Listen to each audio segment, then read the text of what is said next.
to a new video. I am doing another one take wrap up. If you didn't see any of my videos last year, which it's crazy that I've been doing this for a whole year, my one take wrap up is how I do my monthly wrap ups at the end of the month and show you what I read throughout the week, throughout those weeks. It is basically my way of avoiding editing because I hate editing wrap ups. I don't really like editing most things, so I show you everything that I read in the month, and I do it all in one take so I don't have to edit it. Basically, that's it. That's the whole idea. I am very excited to show you what I read this month. I am in a different location filming tonight, and it's not really a cute setup, not like my bookshelves are, especially that I've just organized my bookshelves. But I don't really have a choice because the rest of the house is sleeping and I wanted to be able to film tonight, and so I came into this room because then my voice won't wake everyone up. So let's just get into it and show you what I read this month. I've got my iPad with my Goodreads open. So I read 17 books this month, which is pretty crazy. A lot of those were comic books, but it is what it is. So first I read Creema's Christmas Cookies and Crooks, which is by Harper Lynn. It's a Kate Bay mystery book. It is the 6th in the series. I really enjoyed this one. I loved the Christmassy vibes. I thought it was a really fun like twist on what you would expect a holiday book to be, so I had a lot of fun with it. Gave it 5 stars. And then I read Espressos, Eggnogs, and Evil Exes. That is the 7th book in the series. This one was actually New Year's themed, and I actually read it, you know, just a few days into the new year, so that was really fun. It was perfectly on theme. I'm gonna be honest, I've read so many of these at this point, and I've been reading them all like pretty close back to back, so some of the stories are starting to sort of blend together, at least based on the titles. I can't like pinpoint which story is attached to which title, but I love all of the stories and I really like the characters and her writing, so I think I've given them all 5 stars. Next, Double Shots, Donuts, and Dead Dudes was book number 8. I don't remember which one this is exactly, but I love all of them, so probably gave it 5 stars. Then I read the 9th book in the Kate Bay series. That is Macchios, Macaroons, and Malice. I do actually remember this one a little more clearly because of the macarons, I don't know how to say it, doesn't matter.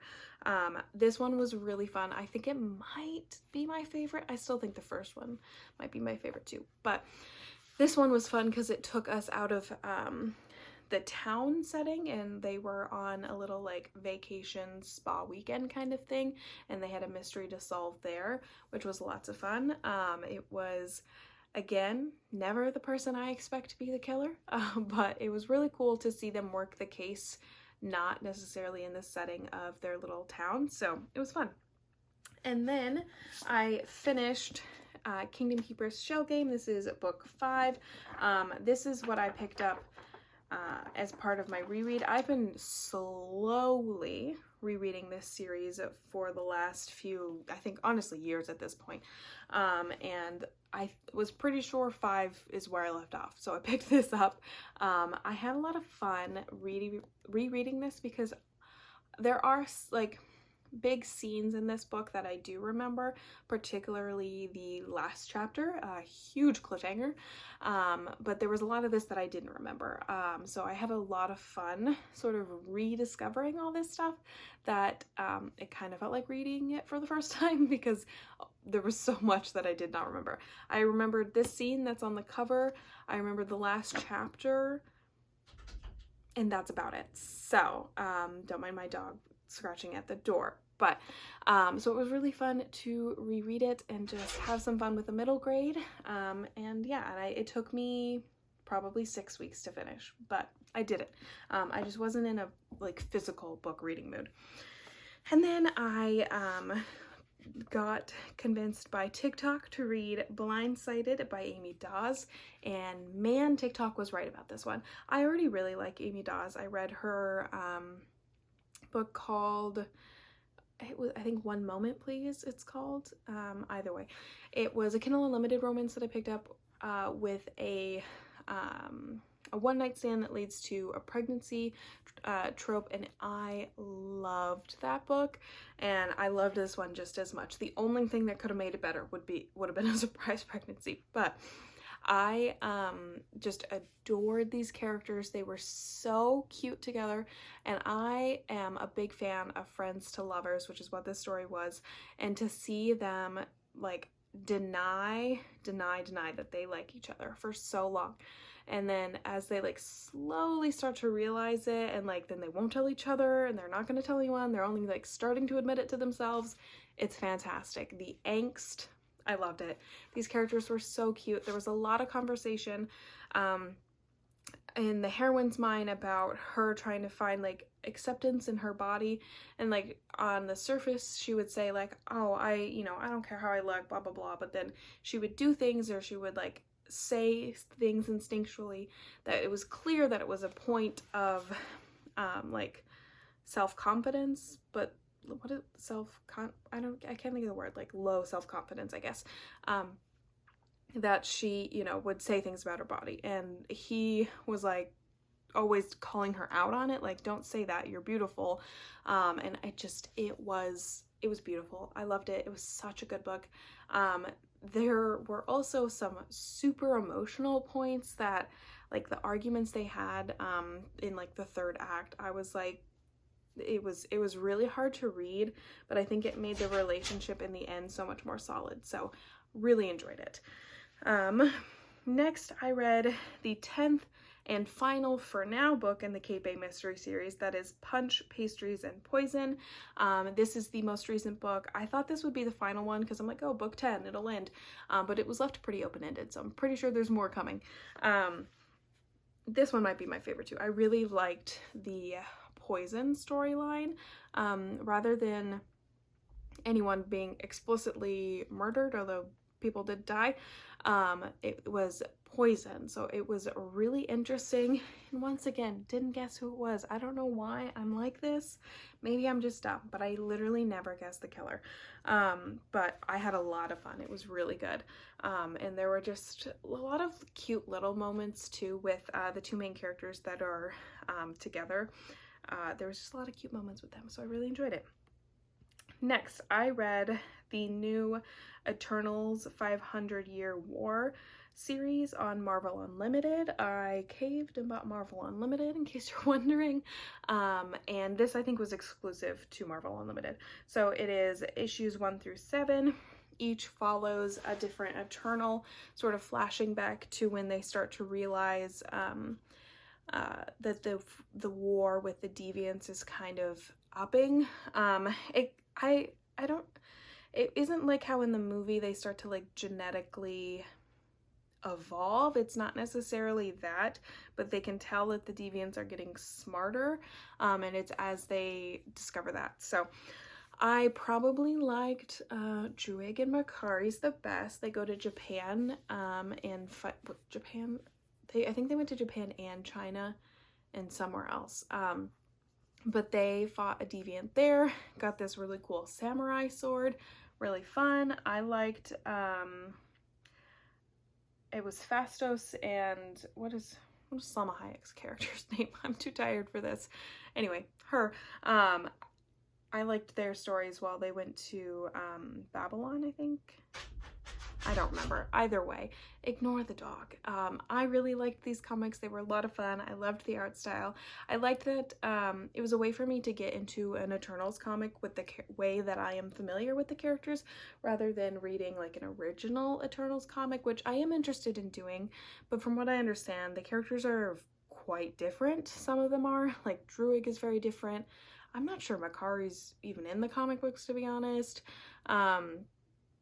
And it's just like, it's very different. So I'm not sure how I feel about that, because I love the characters in the movie so much, except for Sprite. So I don't know how I would like the comic books for Eternals. But anyway, so I read all 7 of those, which is where the bulk of my reading this month comes from. And then I also read my other physical book here. This took me basically all month, but I read The Matzo Ball by Jean Meltzer. I really enjoyed this. It was really cute. It's not quite what I expected, but I did really enjoy the characters. There were points where this wasn't always a super believable story to me, in that maybe, I don't know, maybe Gene Meltzer just has a different view on life than me, but like if the hero in this story was a real person, and let's say I put myself in, what was her name, Rachel's shoes, and like he treated me like that, I'd be like, yeah, I'm never gonna talk to you again. Like, this is it. This is over. He gets her to dress up in this matzo ball costume. A matzo ball, I learned, is like a bread ball thing. I think I was 200 pages in when I realized matzah was a food, not just a word. I didn't know what it meant. Should have maybe Googled it since it's in the title, but I didn't. I think we all know that I'm too lazy for that. So, but he makes this costume that's like ridiculous and ugly and huge, and basically she's dressing up as a giant meatball kind of thing, and makes her wear it when she's volunteering for the party setup. If someone handed that to me, was like, oh, you have to wear this, I would have been like, boy, no. Just quit right then and there. Like, I would not have even entertained that fact. And the other thing, that the only part like of their history that I didn't really, I don't want to say I didn't like, but I didn't really understand, and maybe it's because I don't come from like a tight-knit community, or maybe it's just the fact that I never went to summer camp, because my god, that sounds awful. That like they have this like summer camp rivalry when they were like 12 years old, when they were children, and it has like lasted into their adulthood now that they've like reconnected, and like they are constantly referencing this time one summer at summer camp. I was like, who cares? Who cares? I don't remember being 12 years old, let alone if I had a rival at 12 years old at summer camp. Like, I just thought that was a little too overplayed. But then again, maybe because I didn't go to summer camp, I just don't care. But other than that, honestly, I feel like this entire story could have been told without the like summer camp thing, because the chemistry these characters had as adults, I really did like. They work well together. Once they sort of found their footing, that they weren't arguing. I wouldn't call it enemies to lovers, but I would call it like dislike to love.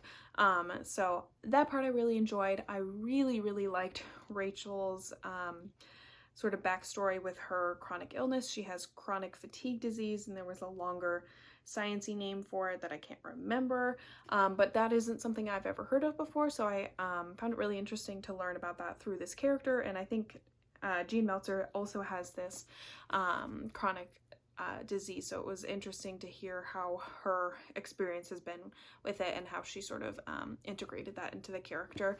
And I really did like it. It was fun. I liked the characters.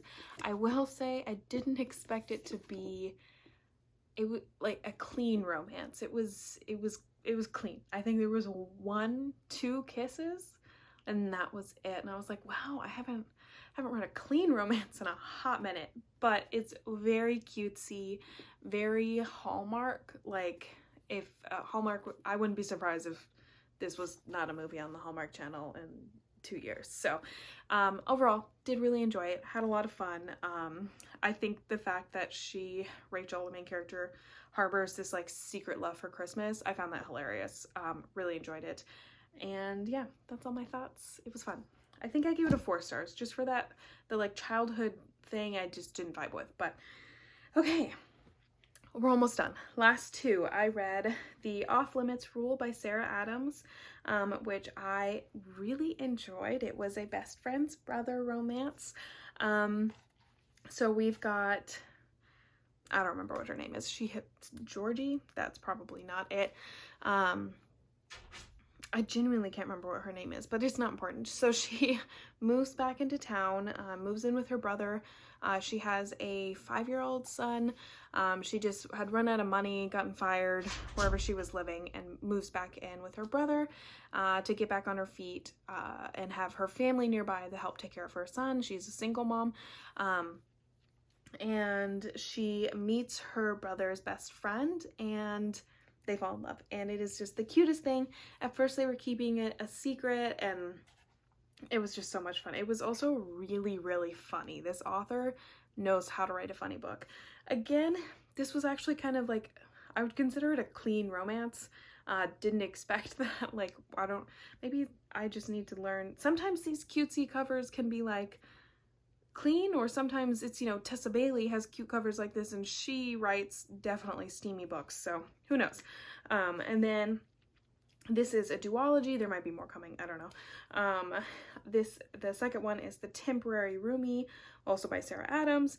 I really enjoyed this one. I actually only originally read the first one so I could read this one because it seemed like they were very directly intertwined and they happen like right on top of each other. So this is a series where I would recommend reading the first one and then the second one, but it's not absolutely necessary. Anyway, I picked this one out because the cover intrigued me. So, and it wasn't exactly what I was expecting, but I really enjoyed it. So the main character, Jackie, I am the worst. I finished this book yesterday and the hero's name was Drew. I think the girl's name was Jessie. Anyway, she is like 5 months pregnant at the start of the story, maybe 6 months. And the dad of the baby is long gone. They broke up and she needs somewhere to live temporarily because a water pipe burst in her house. So her best friend is the girl in the first book, and she gets sets it up so she can live with her brother while her house is being fixed. And she has decided from the get-go that she hates the brother, Andrew. She doesn't really know why until it's revealed at the end of the book, because she loved him all the time. But so it's like really fun, like prank war like situation. They hate each other, and he starts to realize much more early on that he has feelings for her, and she's just fighting it. But what's the most interesting component of this story, I think, is that she's pregnant. She's terrified because she's alone and trying to figure out how she's going to handle that. And he's actually an OBGYN, which we know I love a medical story. So, and so he's like super accepting and just open and like willing to help her through the pregnancy and like with the birth and everything, because he does it every day at work, and he's just a really great character, and I loved it. It was a cute story. Again, pretty clean. There was a couple like kiss scenes, but like it was a clean romance. So if that's something you're interested in, these two would actually, and The Matzo Ball, I would all recommend. They're really good books. Just weren't steamy by any means, like 1 flame out of 5. But yeah, that's all I read this month. It was a pretty good reading month, obviously.